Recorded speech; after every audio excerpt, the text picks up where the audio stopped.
اور رسول اللہ صلی اللہ تعالی علیہ وسلم کے درمیان کے اندر جو راوی ہیں، فرماتے ہیں یہ سارے کے سارے عظیم تابعین ہیں، اور سارے کے سارے جو راوی ہیں سکہ اور عادل راوی ہیں، ان کے اندر کوئی ایک بھی ایسا راوی نہیں ہے جو جعلی حدیثیں گھڑنے والا ہو یا جو حضور پاک علیہ الصلوۃ والسلام کے اوپر جھوٹ بولنے والا ہو، اس کے اندر کوئی بھی ایسا راوی نہیں ہے۔ اور فرماتے ہیں کہ کل حدیث وجدناہ فی مسانید الامام فی مسانید الثلاثہ فہو صحیح، فرماتے ہیں کہ مسند ابی حنیفہ کو جو میں نے 3 نسخے دیکھے ہیں، اس کے اندر جو بھی ہم نے حدیث پائی ہے وہ ساری کی ساری حدیثیں صحیح ہیں، لأنہ لولا صح، فرماتے اس لیے کہ اگر ان میں کوئی حدیث صحیح نہ ہوتی تو امام ابو حنیفہ اسے کبھی بھی استدلال نہ فرماتے۔ اور ساتھ یہ بھی فرماتے ہیں کہ جو مسند ابی حنیفہ میرے پاس موجود تھی نسخے، فرماتے اس کے اوپر بڑے بڑے محدثین کی جو ہیں وہ مستقل طور پر تحریریں جو ہیں اس کے اوپر تائیدی جو ہیں تصدیقی جو ہیں وہ اس کے اوپر لکھی ہوئی موجود ہیں، تو جس کی محدثین تصدیق کے طور پر جس پر تحریر لکھیں، اور علامہ دمیاطی کا بھی انہوں نے بھی ذکر کیا کہ یہ بھی ان میں سے ایک محدث ہیں،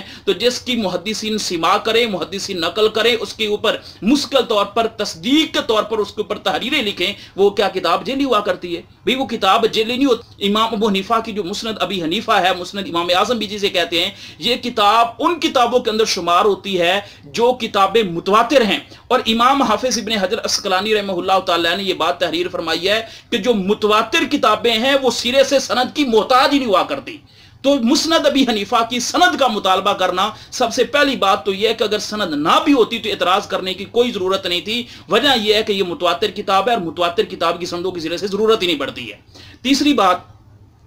مسند ابی حنیفہ کے بارے میں یہ مشہور کرنا کہ اس کی کوئی سند نہیں ہے، میں سمجھتا ہوں کہ علمی دنیا کے اندر یہ سب سے بڑی خیانت ہے، اس سے بڑی کوئی خیانت ہو ہی نہیں سکتی۔ جتنی سندیں مسند ابی حنیفہ کی پائی جاتی ہیں، عموماً اتنی سندی حدیث کی کتاب کی کسی بھی نہیں پائی جاتی۔ مسند ابی حنیفہ آپ لوگ جانتے ہیں کہ مسند ابی حنیفہ جو ہے یہ امام ابو حنیفہ رحمہ اللہ کی جو مسند ہے، اس کو کئی سارے کبار محدثین نے نقل کیا ہے۔ چنانچہ اسی مسند ابی حنیفہ کی، امام ابو حنیفہ کی جو مسند ہے، اس کے 15 جو مسانید ہیں وہ امام خوارزمی رحمہ اللہ نے جامع المسانید کے نام سے اکٹھی کی ہیں، اور اس کے اندر باب دوم کے اندر اپنے سے لے کر مؤلفین تک اس کی سندیں نقل کر دی ہیں۔ پورا کا پورا جو باب ہے جامع المسانید کا دوسرا باب، یہ ساری کے ساری ان 15 مسانید کی سندوں کے اوپر معمول ہے، جس کی سندیں مستقل طور پر امام ابو المؤید امام خوارزمی رحمہ اللہ نے نقل فرمائی ہیں۔ اور سب سے لطف کی بات یہ کہ امام خوارزمی نے ان سندوں کے جو راوی نقل کیے ہیں، اکثر و بیشتر راویوں کے ساتھ ساتھ انہوں نے توثیق بھی نقل کر دی ہے۔ یہ امام خوارزمی ہے۔ تو امام خوارزمی نے جو 15 مسانید امام اعظم ابو حنیفہ کی مشہور اور معروف ہیں، ان کی اپنے سے لے کر مؤلفین فین تک سند نقل کر دی ہے۔ اور اسی طریقے سے ایک مشہور مصنف ہیں السیرۃ الکبریٰ شامیہ کے امام محمد بن یوسف صالح رحمہ اللہ۔ امام محمد بن یوسف صالح رحمہ اللہ تعالی نے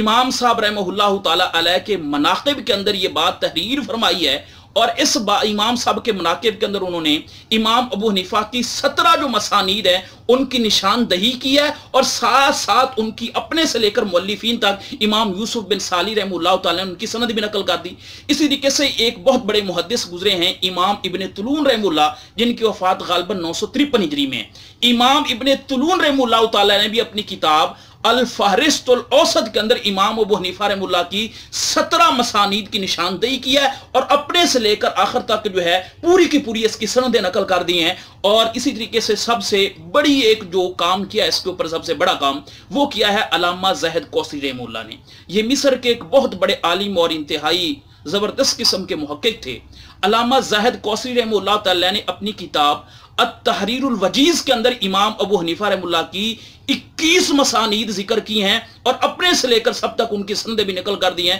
اب بتائیں کہ جس کتاب کی مسانید کی سندیں امام خوارزمی جیسا محدث نقل کرے، امام ابن طولون بیان کرے، امام اسی طریقے سے جو ہے وہ امام محمد بن یوسف صالح جیسے محدث اس کی سندیں بیان کریں، اور پھر بھی لوگ شور مچائیں، باوجود اس کے کوئی متواتر کتاب ہے اور سندیں اتنی ہونے کے باوجود لوگ شور مچائیں جس کتاب کی کوئی سند نہیں ہے، تو حقیقت کے اندر ان کا مقصد یہ ہے کہ یہ جو اسلام کی بنیادوں میں سے جس کے اوپر اسلام کی بنیاد ہے جس کتاب کے اوپر، اور ان کتابوں میں یہ کتاب شمار کی جاتی جس پر اسلام کی بنیاد ہے، اصل مقصد یہ کہ اس کتاب کا انکار کر کے اسلام کی جو بنیادیں ہیں ان کو کھوکھلا کر دیا جائے۔